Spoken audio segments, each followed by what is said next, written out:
control. Can you also, before I speak, also give an invocation? And I'd love to do that right now if you just join me. Father, we come to you right now thanking you for being God and thanking you that you're God and we're not. That means you're in control. Father, we just come to you asking for your guidance, your blessing, your wisdom on a nation that seeks you. I pray that we would be a people that seek you. For your guidance has guided us now well over 200 years as a nation, a democracy that we people have a right to vote, have a right to participate in their life and in their community, but all by your grace and your love. You've given us hope. You've given us strength throughout the years, and I pray that in this election time that you would let us come together as one under you who seeks your wisdom and seeks your guidance. For you are the reason that we are here, not ourselves. And when we acknowledge that, then everything else comes to complete focus. So for our country, for this day down here by the coast in Glynn County, I pray your presence, I pray your peace, that we find your grace and your mercy in all that we do. For those that are suffering right now from a hurricane, again, we just pray that you would touch and guide them and begin the healing and rebuilding as soon as possible. And for all of those suffering today, we know your healing is already there. Father, as we look up today, we see a sun that is shining. We see a hope that is real. And we see a God that loves us. For it's in your precious name we pray. Amen. Amen. All right. Let's get started this morning. Like I said, last time I was down here, it was just coming out of, I remember Jenny was just coming out of the shutdowns and live. We came down, we packed in, and I told you then that we had a lot of work to do. We have a lot of work to do in the next few months, and it's good to see you're back out here because we're 24 days away from a very consequential part. 24 days of number one re-electing this president for 4 more years. That's exactly right.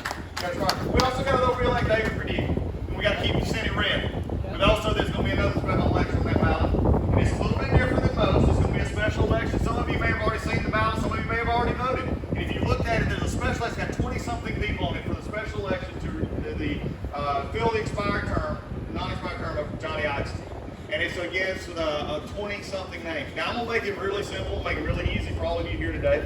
It's going to be really simple. Everybody ready for an easy answer this morning? Yeah. Here it is. The third person is Doug Collins. You don't need to go any further. Lots been said in the few months since we've been here last, and wanted to come in as we're finishing up. We've got a long tour today on the south, and this is just what we've been doing on the coast and being Perry tonight, and we'll be back through all over the state over the next few weeks. But let me just tell you something. When I've been fighting for you and fighting for this president, fighting for this administration, and fighting for our American way of life, this is what we have come up against, because this election is pivotal when we look ahead at what the Democrats are wanting to do. Somebody once asked me, they said, what would a presidency of Joe Biden look like? I said, you don't have to wonder. All you have to do is look at the House for the last 2 years. All you got to do is look at Nancy Pelosi and look at everything that's been going on. And when you understand what Nancy Pelosi has been doing, you understand just a little bit of what Joe Biden is doing. He is so trying to make himself to be a moderate. But yet, just this week, the AOC and the squad reminded him of who's in control. They said, no, we'll fix him and push him left if he gets elected. So it's up to us and people right here to make sure that Joe Biden stays in the basement and Donald Trump stays in the White House. Fighting for this president has been so easy because he tells the truth. And that's exactly what I've tried to do over this election. When we decided to get in this race, it's really an interesting story, and it'll come out more and more. It was actually the last time we were down here before everything went closed. We hadn't decided yet, because I told the president, some of you asked me, why did I get in the race? And after the appointment, I respect the governor's appointment. He gets 1 vote.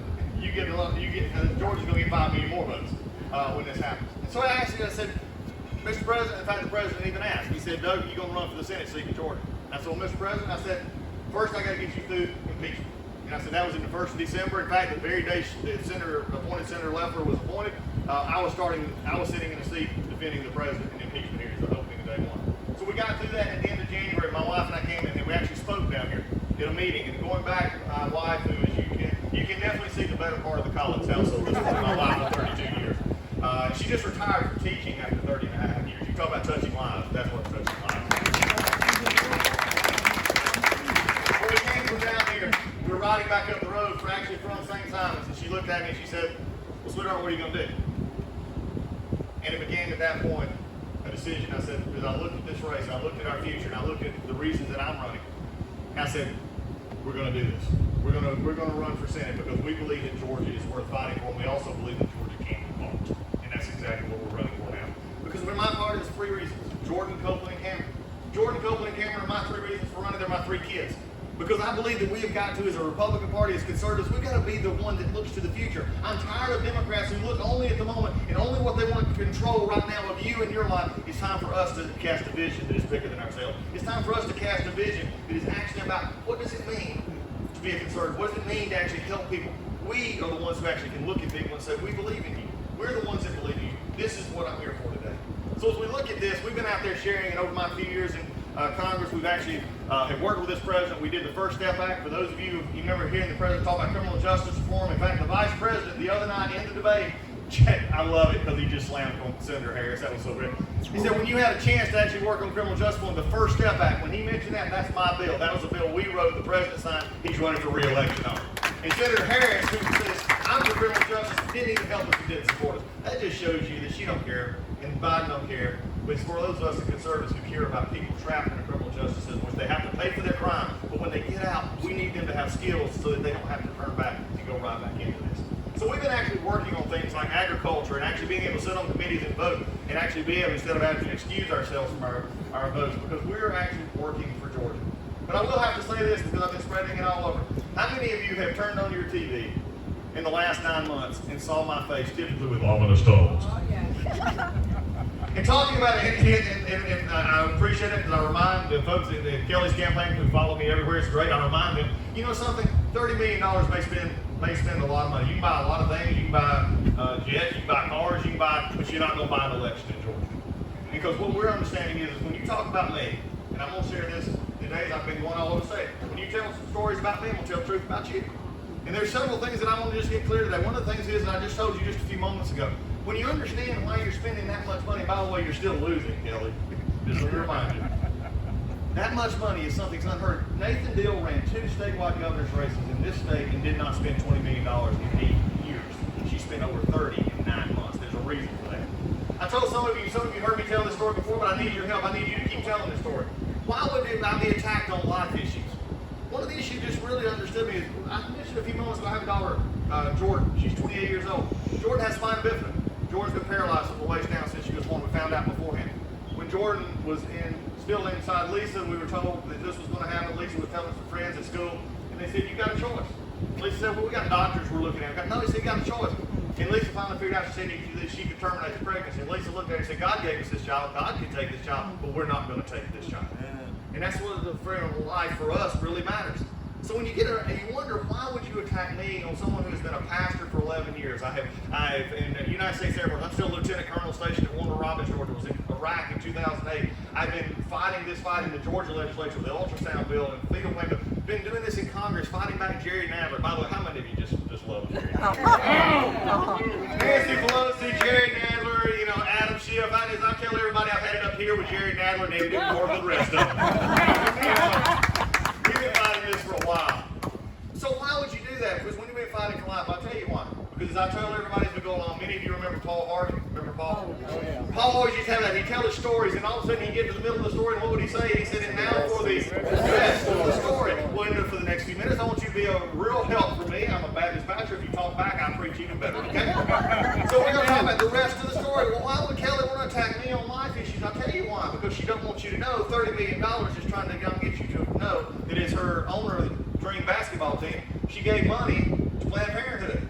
She actually allowed them to come set up a booth and hand out stuff at her basketball game, but yet tries to say that I'm pro-life and a conservative. Folks, giving money to Planned Parenthood as a business owner so that they can perform 1,400 abortions is not conservative. Frankly, to me, it's murder. And when you look at the babies that were killed because Planned Parenthood, that's what they do. When you understand that, you got to understand that's what she doesn't want you to know when you have somebody that's really pro-life. The other thing is, it's pretty funny to me. Many of you may know I'm a trooper's kid. When we talk about coming to country, my daddy was a Georgia State Trooper for 30-something years. I mean, as a trooper's kid, I learned to shoot before I knew anything else. I mean, that was before I run. So why would you attack me on that? It's because she don't want you to know the what? Rest of the story. The rest of the story. She worked with Michael Bloomberg on every city's campaign to actually take away your gun rights. She don't want you to know that. You know something?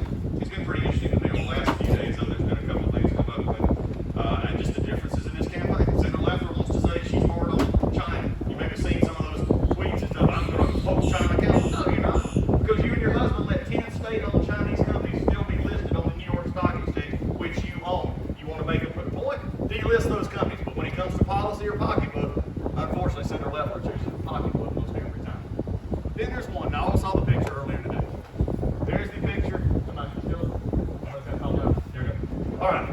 There's the picture of me and Stacey Abrams. You know, I could have saved Kelly a lot of money and told you that that picture was taken in 2009 after we saved the Hope Scholarship Program for our schools in our place. It was taken after Stacey voted with us to help save the Hope Scholarship that Nathan Dill and I carried the bill as we were going on. Hello? Yes? You a preacher, go ahead and preach. Wait up! Preach it. Preach it. It's all about your heads, y'all.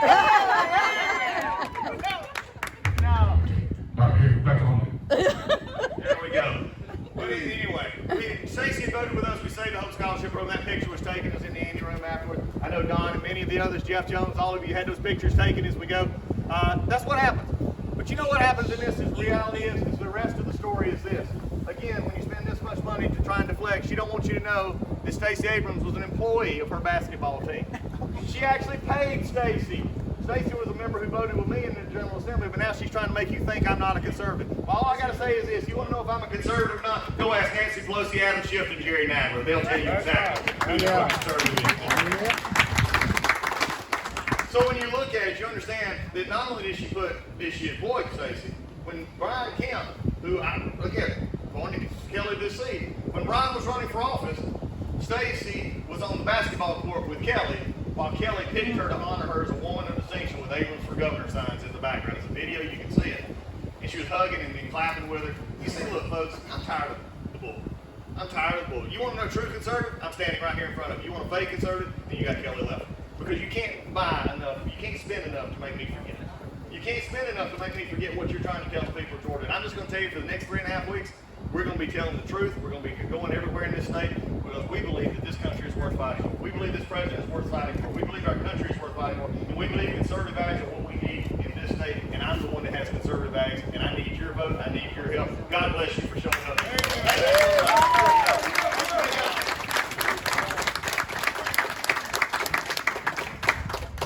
You know, and as we go along this morning, as we talk, there's a lot of our convictions getting mentioned earlier. But also, Senator Madden was here. I think he's still here. He came by to stop and share his support. It's an interesting parallel here. How many of you remember when Senator Madden turned the world upside down back in 1980? Yes. When everybody said he didn't have a chance, it was all against his own. Well, guess what? Almost 40 years later, we're going to do it again. And we're the ones that's going to win this thing. And I just appreciate Don. I see Jeff. I see others here today. And I know we got some district attorney candidates and others. Folks, this is important. One of the things I always say at the end of my speeches is this. Conservatives, I'm tired of us being boring. Amen. I'm tired of us out there dragging around and sort of staying behind and saying, well, what will the liberals say? I don't care what the liberals say. I'm a conservative and I got a better message than they do. So we got to get out and you take your signs today. We encourage you to take our signs. And we've got Trump signs, we've got others. Please take those out and then do something even more. I need your help, especially if you're here to help. If you want to help us, I need your reputation. I need you to go tell people to go vote. I need you to get people out there. The Democrats are doing it, but we got to do it as well. So if we get enough people out there, we're going to see Georgia State